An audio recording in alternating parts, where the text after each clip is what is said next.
नमस्कार. महाराष्ट्रातील विविध क्षेत्रातील बातम्या झटपट आपल्या मोबाईलवर पाहण्यासाठी लगेचच सबस्क्राइब करा राष्ट्रशक्ती लाईव्ह न्यूज आणि सोबत बेल आयकॉन प्रेस करायला विसरू नका. आज मला अतिशय आनंद आहे की आषाढी एकादशीच्या निमित्ताने माझ्या कुटुंबासहित माझी पत्नी अमृता, मुलगी दिविजा, मानाचे वारकरी आणि आमचे सहकारी यांच्या समवेत श्री विठ्ठलाची, पांडुरंगाची पूजा करण्याची संधी मला मिळाली आणि एक अतिशय आनंददायी अशा प्रकारची ही पर्वणी आहे. खरं म्हणजे आपल्याला कल्पना आहे की भक्त आणि भगवंत यांच्यातलं अंतर जिथे दूर होतं तिथे श्री विठ्ठलांचा वास आहे. त्यामुळे तीच अनुभूती या पूजेच्या माध्यमातून आपल्याला अनुभवायला मिळते. आपल्यातलं आणि श्री विठ्ठलांमधलं नातं हे पूर्णपणे त्या ठिकाणी एकरूप होतं आणि म्हणून विठ्ठल रुक्माईंची या ठिकाणी पूजा करून अतिशय आनंद मला झालेला आहे. खरं म्हणजे तुमचा नेहमीच हा प्रश्न असतो की देवाला काय मागितलं.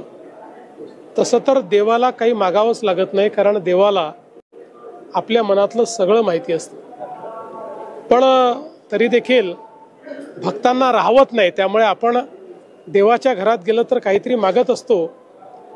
निश्चितपणे देवाला मागणं हेच आहे, कारण हे उभ्या महाराष्ट्राचं आराध्य दैवत आहे. त्यामुळे महाराष्ट्राची काळजी घेणं हे माऊलींचंच काम आहे आणि म्हणून माऊलींनी महाराष्ट्राची काळजी घेण्याकरता आम्हाला शक्ती द्यावी आणि सन्मार्गाने चालण्याची सुबुद्धी द्यावी, अशा प्रकारचीच त्या ठिकाणी प्रार्थना केलेली आहे.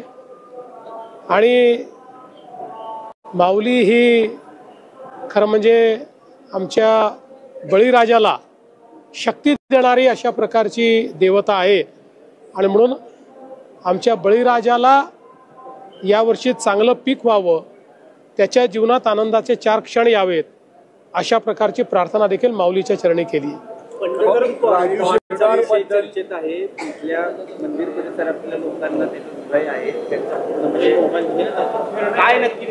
पंढरपूर कॉरिडॉरच्या संदर्भात सगळ्यांना विश्वासात घेऊनच या ठिकाणी आम्ही काम करतो आहोत. कोणाचंही नुकसान आम्ही होऊ देणार नाही.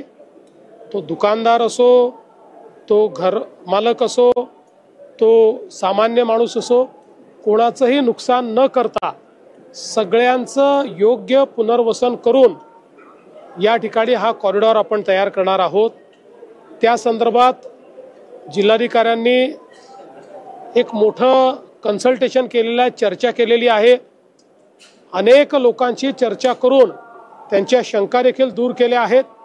पुढेही या ज्या काही शंका आहेत त्या दूर करत हा कॉरिडॉर आपण करणार आहोत. आणि मी आपल्या माध्यमातून पंढरपूरच्या मंदिर परिसरातील आमचे नागरिक, भाविक, दुकानदार, व्यावसायिक सगळ्यांना आश्वस्त करू इच्छितो की कोणालाही उद्ध्वस्त न करता या ठिकाणी सगळ्यांचं पुनर्वसन योग्य प्रकारे करून हा कॉरिडॉर आपण करणार आहोत. असं आहे, मी विठ्ठलाला शेतकऱ्याचं कल्याणच मागितलेलं आहे. त्याच्यामुळे ज्या ज्या गोष्टीत शेतकऱ्याचं कल्याण असेल त्या सगळ्या गोष्टी माझ्या हातून व्हाव्यात अशी विठ्ठलचरणी प्रार्थना केली आहे. सर, विरोधकांना काही सुबुद्धी वगैरे आपण सन्मार्गाने चालावं, आपण सुबुद्धीने चालावं.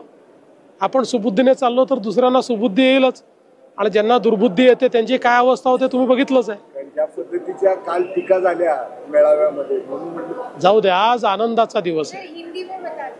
कारण मी जसं सांगितलं की त्यांनी विजय उत्सवाला जसं रुदालीचं स्वरूप दिलं तसं मला आनंद उत्सवाला कुठलंही राजकीय स्वरूप द्यायचं नाही. त्यामुळे मी त्या संदर्भात काही बोलणार नाही. पद्धतीने व्हीआयपी दर्शन यावर्षी बंद करण्यात आलं, त्या पद्धतीनं पुढच्या वर्षी सुद्धा काही परंपरा कायम राहणार आहे VIP? मला असं वाटतं ही चांगली परंपरा आहे, ही परंपरा अशीच कायम ठेवली पाहिजे. कोकण दर्शन संदर्भात गेल्या वर्षी मुख्यमंत्र्यांनी आश्वासन दिलं होतं यावर चालू आहे. मात्र प्रायोगिक सुद्धा प्रायोगिक तत्वावर ते सुरू झालेलं आहे. थोडं रुजायला वेळ लागेल, पण ते हळूहळू करण्यात येईल.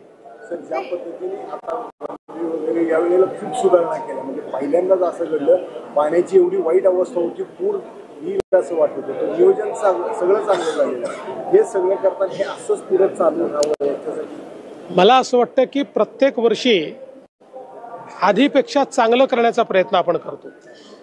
यावेळी पालकमंत्री जयकुमार गोरे असतील, आपले इथले जिल्हा प्रशासन जिल्हाधिकारी असतील, SP असतील, आपले कार्यकारी अधिकारी असतील, ZPचे सगळं प्रशासन जे आहे हे 24/7 या नियोजनामध्ये होतं.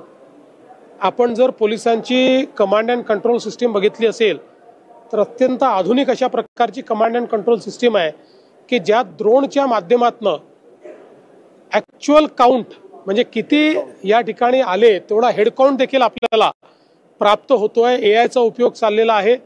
त्यामुळे आपली मूळ तत्व तीच ठेवत दरवर्षी वारीमध्ये नवीन तंत्रज्ञान आणायचं, नवीन व्यवस्था आणायच्या, नवीन पद्धती आणायच्या, अशा प्रकारचा प्रयत्न आपला असणार आहे. आपण काल यावेळेस स्वच्छतेकडे जास्त लक्ष दिलेलं आहे. कुठेही घाण नाही, कुठेही दुर्गंधी नाही. पण एक प्रॉब्लेम येतो, पंढरपूरच्या नगरपालिकेचे आरोग्य कर्मचाऱ्यांची क्षमता कमी आहे, तर ती वाढवून द्यावी अशी मागणी केली. ह्याला जोडून सर पोलीस कर्मचारी खूप कमी, लोड खूप असतो, 12 महिने गर्दी असते आणि हे कमी पडतं. मला पहिल्यांदा तर या गोष्टीचा अतिशय आनंद आहे, कारण सगळ्यांनी मला यावेळेस सांगितलं की प्रचंड स्वच्छता या ठिकाणी पाहायला मिळाली. खूप चांगल्या प्रकारे सगळं वातावरण, स्वच्छ वातावरण पाहायला मिळालं. ही अतिशय आनंदाची गोष्ट आहे. निश्चितपणे कर्मचारी असतील किंवा पोलीस असतील या संदर्भात कुठे काही कमतरता असेल तर ती दूर करण्याचा प्रयत्न आपण करू.